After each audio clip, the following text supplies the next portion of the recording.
Voi siete presenti qui a questa iniziativa con la Savattieri Produzione e anche con la presenza di tuo fratello?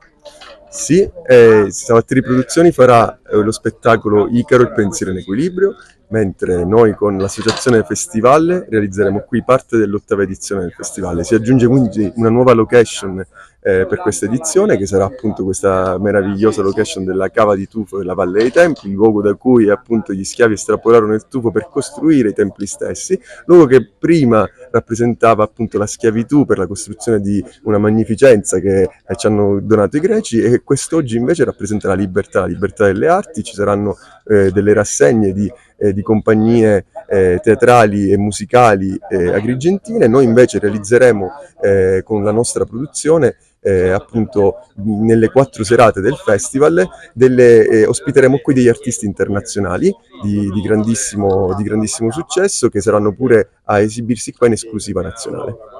Voi presentate la vostra rappresentazione teatrale all'Efebo. Sì, noi rappresenteremo il 24 il Cortile degli Aragonesi di Ignazio Buttita.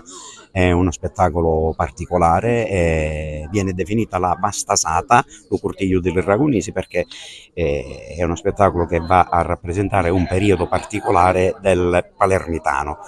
È una bella farsa, uno spettacolo molto brillante che noi abbiamo voluto riportare in scena, come dicevo poco fa, per ricordare 2 nostri attori un po' bistrattati, Franco Franca e Ciccio Ingrassia, che furono i primi a portare in giro questo spettacolo. Che sempre si è occupato, diciamo, a trattare temi come l'emigrazione, ha messo sempre al centro l'uomo e il territorio, parlando sempre in maniera elegante attraverso la nostra musica, e non è una presunzione, di testi molto sentiti e legati fortemente al territorio.